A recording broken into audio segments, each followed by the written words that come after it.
사도 바울이 여러 교회를 설립했습니다. 여러 교회를 설립했는데 교회를 향해서 말씀을 전할 때에 교회마다 특징이 있는 말씀을 한 것을 기억합니다. 여러 교회 가운데 사도 바울이 특별히 그 교인들을 생각할 때에 마음에 참 기쁘고 감사했던 교회가 빌립보 교회입니다. 그래서 빌립보 교회를 향해 보낸 편지에서는 로마 감옥에서 보냈는데요. 여러분 기뻐하십시오. 믿음 안에서 항상 기뻐하십시오. 그 기뻐하라고 권면하는 내용들이 빌립보 교인들을 생각할 때는 많이 있습니다. 데살로니가 교인들을 향해 생각할 때는 사도 바울 마음속에 항상 환란을 생각합니다. 교회가 설립될 때부터 환란 가운데 교회가 쭉 자라왔기 때문에 초대교회 편지 가운데 예수님의 재림을 이야기하며 환란을 잘 견뎌야 됩니다. 그리고 여러분 환란 가운데 참 잘 견디고 있습니다. 그 내용이 데살로니가 교인들을 향해서 있습니다. 잘 아는 항상 기뻐하십시오. 쉬지 말고 기도하십시오. 범사에 감사하십시오. 이 말이 환난 당하는 데살로니가에 있는 교인들에게 주신 말씀입니다. 사도 바울이 여러 교회를 생각할 때에 오늘 편지를 보낸 고린도 교회를 생각할 때는 고린도 교회가 사도 바울 마음에는 굉장히 많이 걸렸습니다. 그 교회 교인들을 생각할 때마다 사도 바울이 염려가 굉장히 많습니다. 오늘 내용 가운데 그 교회의 교인들을 생각할 때 바울이 염려하는 게 있는데요. 여러분들은 다 구원을 받았다고 생각하시는데 여러분이 받은 구원에서 떨어질 위험이 굉장히 큽니다. 여러분은 이미 구원받았다라고 스스로 생각하는데 여러분 그 구원받은 자리에서 떨어질까 봐 여러분의 구원을 온전히 이루지 못하고 구원의 자리에서 오히려 떠나서 멸망할까를 조심하셔야 됩니다. 제가 여러분들을 생각할 때마다 염려하는 게 있는데 여러분의 받은 구원이 온전히 이루지 못하고 배교하거나 구원의 길에서 도망가거나 교회 안에 있지만 구원받지 못한 교인들로 살아갈 위험이 정말로 큽니다. 여러분 구원받았다고 생각하지 마시고 우리 가운데 구원을 완전히 확신할 수 있는 것은 하나님의 나라에 온전히 들어갈 때에 우리의 구원이 완성이 됩니다. 그러므로 구원을 이루기 위해서 힘써 싸우셔야 됩니다. 그런데 여러분의 모습을 보니 구원을 온전히 이루기 위해 열심히 싸우는 모습이 아니라 굉장히 불안하고 염려스럽습니다라는 염려를 이야기를 하고 있습니다. 사도 바울이 교회 안에 들어와 있는 우리 교회 안에 들어와 있는 교인들을 향해서 여러분은 구원을 받았습니까? 라고 물어보는 것입니다. 고린도에 있는 교인들은 예, 우리는 구원을 받았습니다. 이야기를 합니다. 바울은 그 구원받았다고 하는 고린도 교인들에게 여러분의 입장에서 구원받았다고 생각하지 마시고 여러분을 구원하신 하나님의 입장에서 하나님께서 여러분을 구원하신 구원의 목적이 있고 구원의 방향이 있는데 하나님께서 보시기에 여러분들이 구원받은 신자로 그렇게 살아가고 있는지를 살펴보십시오. 그 두 가지를 지금 대비시켜 주고 있습니다. 고린도의 교인들은 예수님을 믿어서 교회에서 세례 교육받고 세례받은 것, 매주일마다 예배에 참석해서 하나님께 예배 드리는 것, 그리고 성찬을 베풀 때에 그 성찬의 자리에 참여해서 예수님의 살과 피를 받는 것, 그리고 내가 고린도에 있는 교인으로 지나고 있는 것, 이것으로 우리는 구원을 확실히 받았습니다라고 생각하고 있습니다. 사도 바울이 여러분 세례를 받았다고 해서 구원받은 거 아닙니다. 여러분이 성찬을 받는다고 해서 구원받는 것도 아닙니다. 여러분이 매주일 고린도에 있는 교회에 모여서 하나님을 예배한다고 해서 구원받은 것이 아닙니다. 하나님께서 우리를 구원하신 목적은 하나님을 믿기 전에는 세상의 가치와 세상의 문화에 휩쓸려서 이 세상에 속한 자로 살았습니다. 하나님의 자녀다운 열매를 맺지 않았습니다. 세상의 문화 속에서 살았지 하나님의 나라의 백성으로 거듭나서 하나님의 나라를 이루어가고 하나님의 나라가 어떠한 것인지를 증거하고 구원받은 하나님의 자녀로서의 변화되는 구원의 열매를 맺으면서 살아가는 것이 구원입니다. 그런데 여러분, 구원받았다고 하는데 하나님의 자녀다운 가치관이나 생활의 변화가 없습니다. 여러분이 구원받았다라고 하는데 교회에 와서 위로는 받고 예배는 드리지만 하나님의 나라를 이루어가고 하나님의 나라의 열매 맺는 일을 하기 위해서 수고하며 헌신하는 것이 여러분에게는 찾아보기 어렵습니다.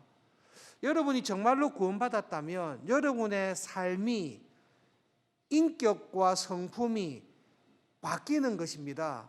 구원받았다고 하는데 하나님의 자녀다운 성품이 없습니다.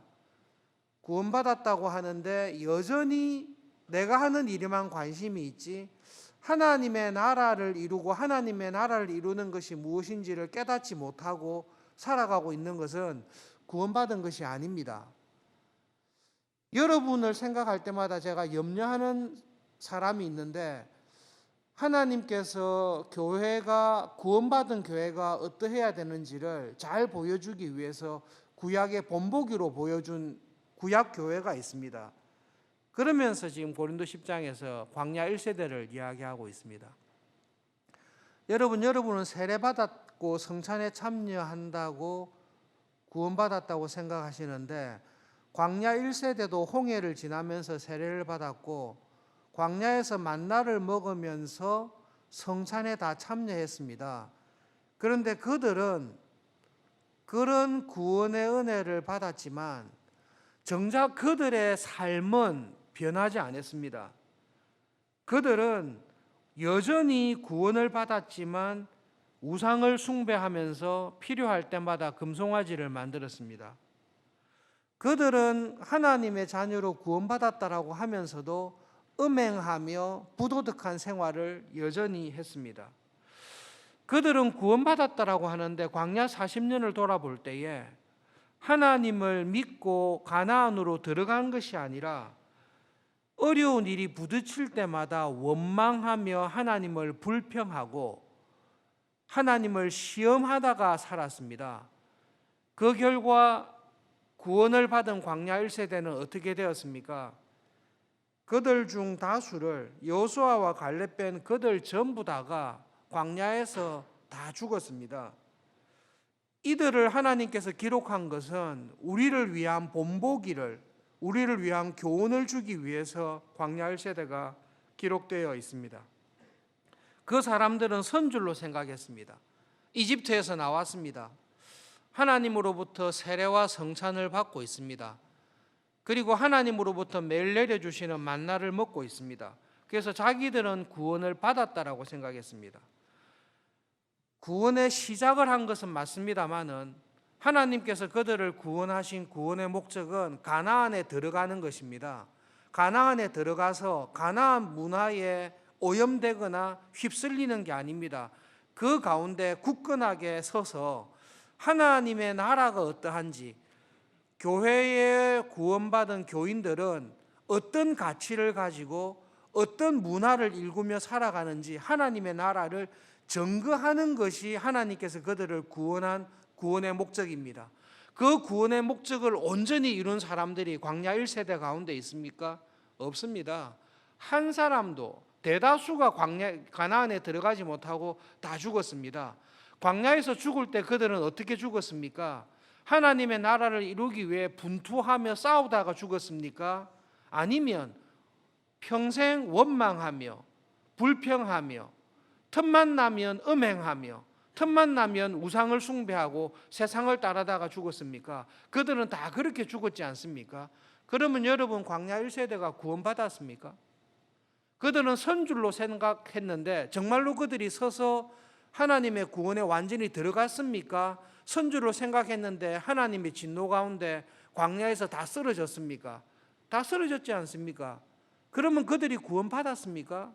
그거는 불가능한 일입니다. 고린도 교인 여러분, 여러분을 보십시오. 여러분의 생활 가운데 음행이 있습니다. 불신자와 방불하게 살아갑니다.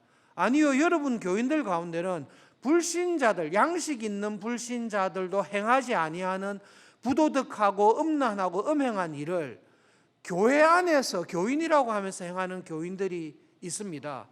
여러분, 그런 교인들이 정말로 구원받았습니까? 아니요. 그 사람들은 이집트에서는 나왔으나 여전히 그들은 세상에 속한 사람으로 살다가 하나님의 진노 가운데 광야에서 다 쓰러졌습니다. 광야에서 쓰러지는 것이 구원의 목적입니까? 하나님께서 이스라엘을 구원하셨을 때 광야에서 다 죽도록 하겠다, 이게 구원의 목적입니까? 그렇지 않습니다. 하나님께서 우리를 구원하신 목적은 교회에 와서 세례를 받고 성찬을 통해 십자가의 은혜를 얻어서 내 안에 있는 더러운 것들을 이기는 것입니다. 내 안에 있는 음행과 세상을 추구하는 욕심과 나의 명성을, 나의 안위를 위해서 살려고 하는 옛사람의 습성을 성찬의 은혜를 통해, 말씀의 능력을 통해 그것을 이기는 것입니다. 그것을 이기고 하나님의 자녀답게 변화되어 가는 것이 구원입니다. 하나님의 자녀답게 변화되면 다 구원을 받습니까? 아니요. 그렇게 변화되는 가운데 하나님의 나라가 어떤 것인지, 하나님의 나라를 세운다는 것은 어떤 나라입니까? 이집트와 같은 나라를 세우는 것은 아닙니다. 그러면 하나님께서 세우기를 원하시는 하나님의 나라는 어떤 나라입니까? 말씀을 통해서 배우고 기도를 통해서 깨달아서 가나안이라는 그곳에 들어가서 이것이 하나님 나라입니다. 하나님 나라에 구원받은 백성은 이러한 구원의 삶을 삽니다. 이런 구원의 삶을 살아갈 때에 하나님의 나라가 이렇게 이루어지는 것입니다. 그것을 보이고 증거할 때에 우리의 구원이 확인이 되는 것입니다. 저도 여러분, 저도 지금 내 몸을 매일매일 쳐서 하나님께서 나에게 주신 구원을 온전히 이루기 위해서 날마다 내 몸을 쳐서 복종시키고 있습니다. 나는 이미 목사기 때문에, 사도기 때문에 구원받았다, 저는 그렇게 생각하지 않습니다. 나는 날마다 내 몸을 쳐서 하나님의 나라가, 구원이 어떤 것인지를, 구원받은 교회가 어떻게 살아야 되는지를 증거하기 위해서 내 몸을 쳐서 복종시키고 있습니다. 왜냐하면 내가 그 일을 하지 아니하면 다른 사람에게 복음을 전파한 후에 다른 사람은 복음으로 구원을 받지만 내 자신이 버림을 당할까 봐 나는 지금도 두려워하며 나의 구원을 이루기 위해 날마다 내 몸을 쳐서 복종시키고 있습니다.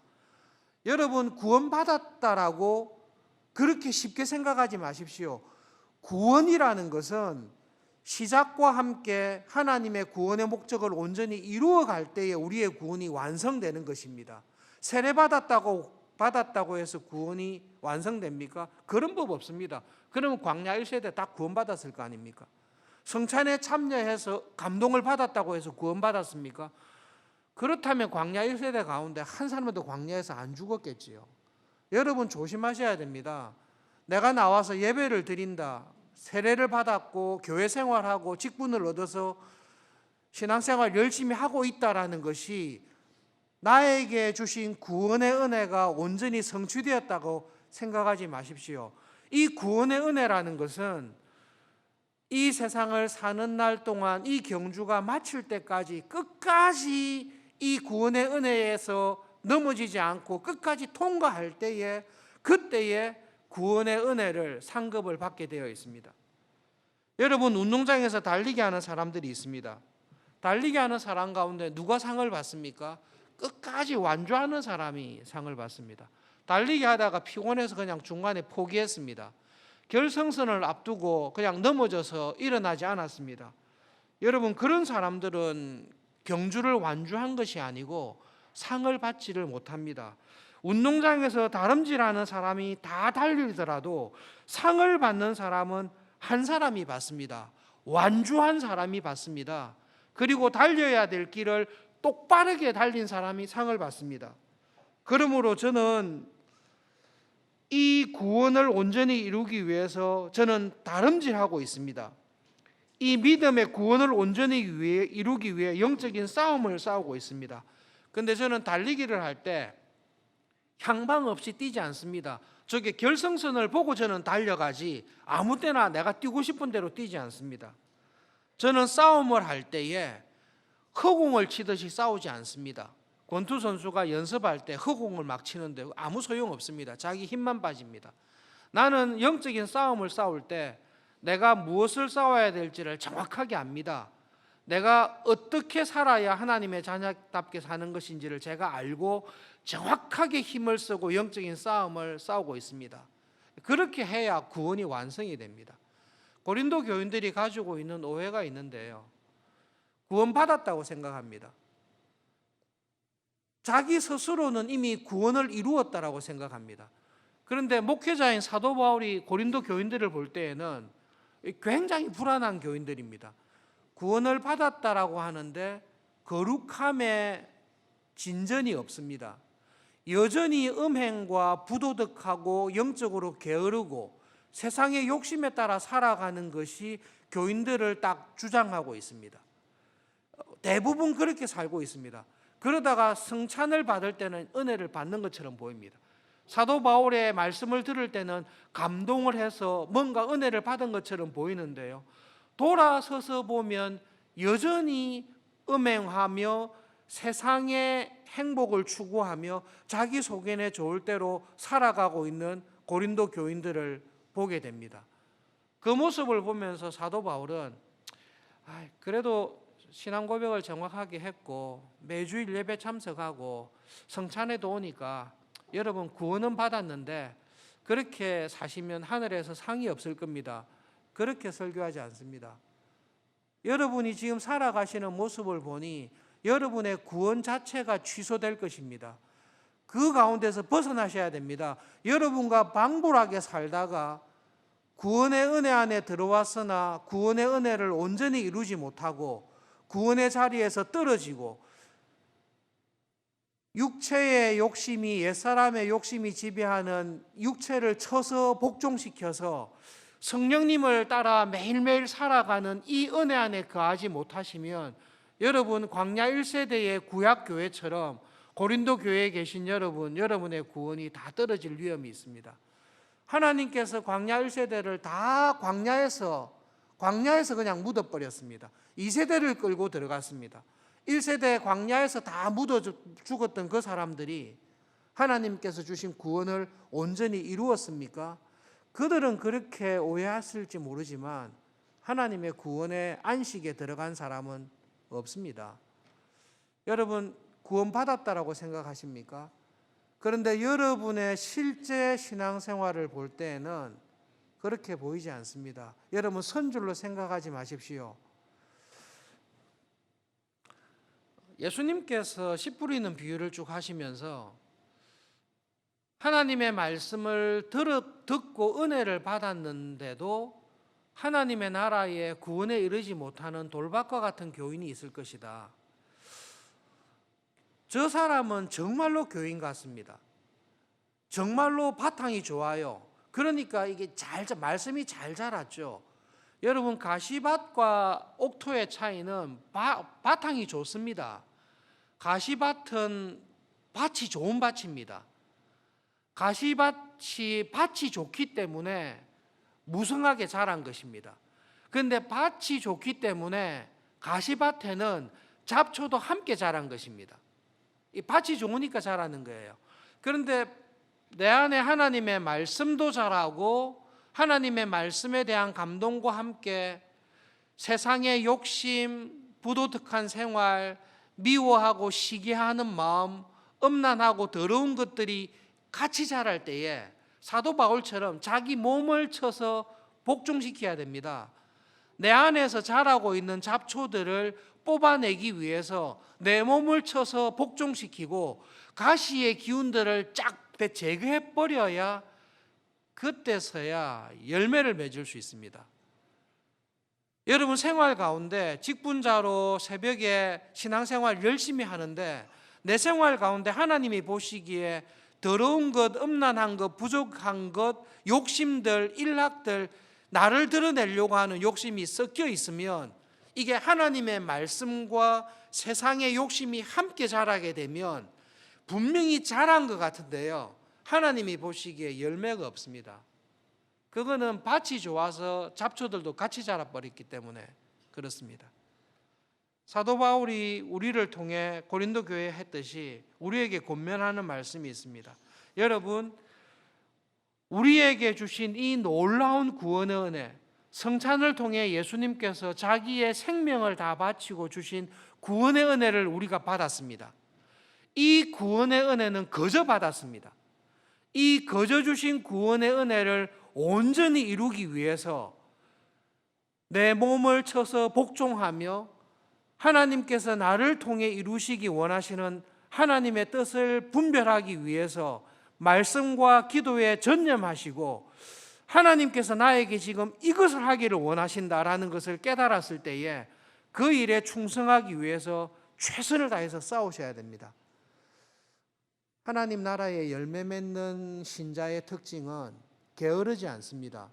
그리고 무엇을 어떻게 해야 될지 갈팡질팡하지 않습니다. 하나님께서 나에게 구원의 은혜를 주셨구나, 하나님 백성으로 삼으셨구나라는 감격이 있고, 그러면 내가 어떻게 살아야 될지 나에게 주신 은혜와 나에게 주신 은사와 나에게 주신 재능과 나에게 주신 모든 환난과 어려움 속에서 어떻게 하나님 나라의 백성답게 어떻게 주님의 교회를 세우며 살아야 될지를 알고 그 일에 충성을 다하는 것입니다. 아, 나를 이 일로 불렀구나, 내가 달려가야 될 길이 저기구나, 그 목표와 표대를 향해서 열심히 쫙 달려가고 있는 사람이 구원의 은혜 안에 있는 열매 맺는 백성입니다. 대학생들 가운데 목사님, 저는 아직까지 저를 구원하신 목적을 잘 모르겠습니다, 제가 무엇을 해야 될지 잘 모르겠습니다, 그런 사람은 구원을 받았으나 구원의 은혜에 합당하게 살아가기에 영적으로 아직 준비가 안 된 것입니다. 사실 그렇잖아요. 아빠, 저는 뭐를 어떻게 해야 될지를 모르겠어요. 그건 아직 철이 없는 것이죠. 철이 든 사람은 아버지, 제가 앞으로 저의 삶을 이렇게 살겠습니다, 그리고 이렇게 사는 것이 하나님의 뜻인 것 같습니다. 그게 철이 든 신자거든요. 철이 들지 않고 영적으로 성숙하지 못한 교인은 막 흔들려요. 이 사람 말 들으면 저쪽으로 갔다가 저 사람 말 들으면 저쪽으로 갔다가 발피를 잡지 못하는 것입니다. 고린도 교인들이 딱 그렇습니다. 영적으로 거듭났는데 어떻게 살아야 될지, 내 모든 것을 어디에 집중해야 될지를 모르니까 영적인 어린아이와 같이 갈팡질팡하는 거예요. 그러다가 인생을 다 보내는 거죠. 그것은 하나님께서 주신 구원의 은혜를 올바르게 알고 달려가는 삶이 아닙니다. 어떻게 해야 됩니까? 여러분, 대학부 시절에 공부할 때에 죽도록 공부하듯이 죽도록 기도하십시오. 하나님의 성경 공부하실 때 지식을 쌓지 말고 성령 하나님, 오늘 하는 성경 공부, 이번 학기에 하는 성경 공부를 통해 정말로 내가 구원받은 백성으로 내가 달려가야 될 표대가 무엇입니까? 목표가 무엇입니까? 아무리 못해도 대학을 졸업할 그때에는 내가 어떻게 살아야 될지를 성경 공부와 기도를 통해 가르쳐 주십시오. 기도하고 방향을 잡고 졸업하셔야 됩니다. 그렇게 하지 못하고 죽을 때까지 내가 무엇을 위해 싸워야 되는지, 내가 맺어야 될 열매가 모르고 살아가는 교인은 스스로 굉장히 조심하셔야 됩니다. 구원을 받았지만 구원받은 신자도 이렇게 살 수 있다, 성경은 그렇게 말하는 게 아니라 구원받은 신자는 달려가야 될 표대를 알고 내가 맺어야 될 열매를 알고 내가 어디에 힘을 써야 될지를 알고 그 일에 자기 몸을 날마다 복종시키며 믿음의 열매를 맺으면서 살아가는 기쁨이 있는 것이 구원의 은혜를 누리고 그 은혜에 합당하게 살아가는 신자입니다. 우리 교회 새벽에 오신 여러분 한 사람도 빠짐없이 하나님 나라에서 그렇게 만날 수 있기를 바랍니다. 어린 시절부터 들었던 교회 안에 있었던 농담 아시죠? 천국 가서 놀랄 일이 두 가지가 있는데요. 너도 왔나?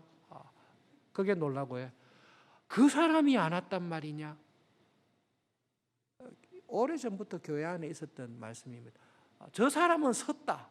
저 사람은 확실한 구원일 거라 생각했는데요. 없어요. 저 인간은 저렇게 죄를 많이 지었으니 천국에 올 수 없겠다 싶었는데요. 하나님의 나라의 바리새인보다 세리와 죄인, 회개하는 세리와 회개하는 장녀가 하나님의 나라에 들어가 있습니다.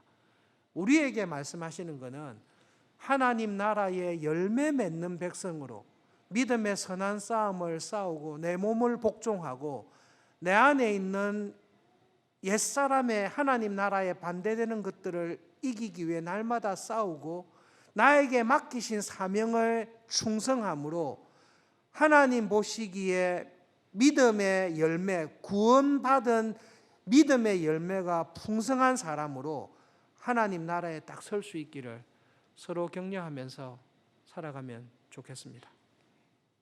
말씀을 가지고 함께 기도드리고 오늘 하루도 주님과 동행하시기를 바랍니다. 성김이로 수고하시는 박상우 집사님 아버님께서 어저께 사고사로 갑자기 소천하셨는데요. 가족들을 위해서 기도해 주시기를 바랍니다. 가족들을 위해서 기도해 주시고 말씀을 기억하시면서 주님과 함께 동행하시는 하루가 되시기를 바랍니다. 기도하겠습니다.